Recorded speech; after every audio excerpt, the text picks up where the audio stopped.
you doing? Doing all right. Good. Coming to church in Kensington. That's okay. That's okay. And Melvin Willis.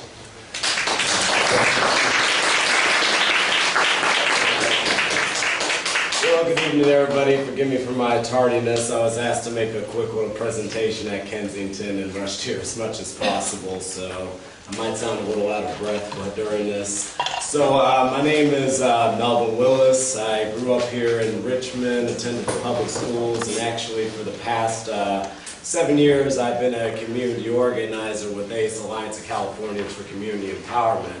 So part of what my job has been doing is just actually going around door knocking community members, identifying what are some of the issues and concerns happening in communities, and figuring out how we come together to bring collective power, to get power in numbers to actually make a difference. Because one of the things that I discovered as I've been organizing is that there's plenty of people in the city of Richmond that have issues and concerns, but there's a lot of folks that don't really know how to plug in and actually get involved. They just sit here with this issue and feel isolated within it. And it's always been my job to identify who those folks are and bring them together with their neighbors who are sharing the same issue, and actually at the same time not only create communities but building new community leaders within the city.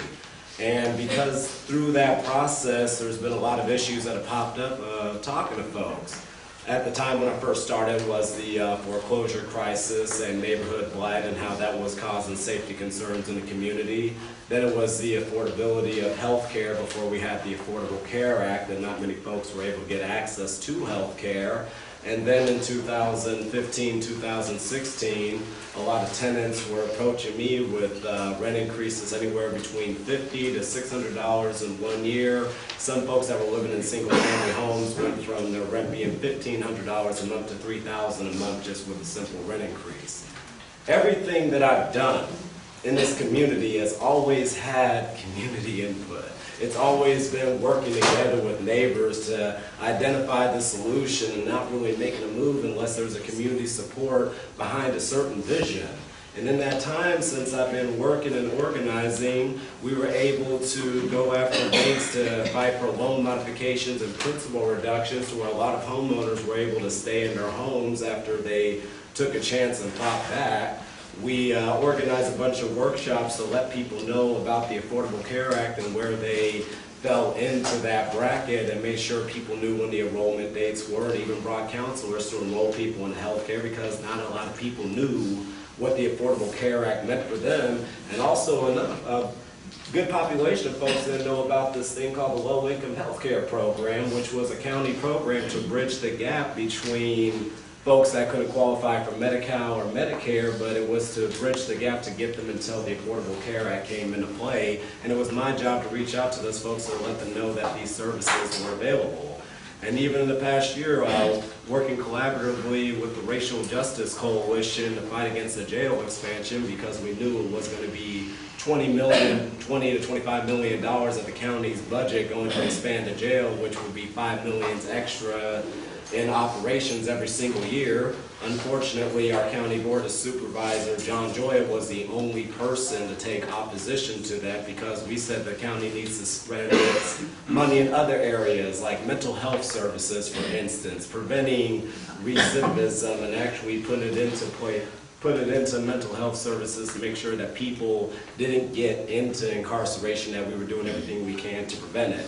But that sparked a big conversation also within the county too, where more folks started getting engaged in what was happening in Contra Costa's politics. It led to us finally ending the ICE contracts that the sheriff had at the West Contra Costa Detention Facility, and at the same time we found out that juveniles were being charged fines and fees regardless of if they were convicted of a crime or not. And not only did we work together to push to get them to end that practice, but those families are going to be paid back. I believe coming together to get power in numbers to make a difference is what it takes to actually move a city forward or move a county forward to have true democracy, because it takes more than 7 people on the board to really make a difference. It takes us actually being able to work together with folks collaboratively to solve these complicated issues that are affecting Richmond, and a lot of them are nationwide crises that we are victims of. That's why I organized tenants to pass the first rent control just cause for eviction measure in Contra Costa County's history in the past, California's history in the past 30 years, and gathered 600,000 signatures statewide to put Prop 10 on the ballot because stabilizing rents and stabilizing neighborhoods helps promote public safety. And to the comment that my opponent ended up saying about 20% of the police budget to go to youth programs and services, that's because public safety has about 60% of our budget, and I'm trying to find an equitable balance to where we're investing in our youth into preventing crime from happening to begin with, as opposed to over-policing our communities. For me, true public safety comes from investing services into our community and not just over-policing them. I'm running for mayor because I want to work collaboratively with community members to come up with great solutions to be able to make a difference, which is why I also sit on the homeless task force, which we've been able to make headway on a lot of the issues that are affecting homelessness, and even got a few areas cleaned up that have been a blight and a nuisance to the community as well. My top issues I wanted to, some candidates have already said this, and I want to make it a priority for me too, to work with the trade unions to bring them into schools, so if kids don't want to go to college, they can have a pathway into the workforce straight out of high school, invest in the youth programs and services, and the kind of developments I want to focus on when it comes to housing is mixed-use housing to help desegregate our communities so we can have affordability components and market rate components as opposed to being segregated by income. And the only developments I'm interested in coming to Richmond are the developments that are actually going to be invested in the community. I don't want islands of opportunity, so thank you so much for your time.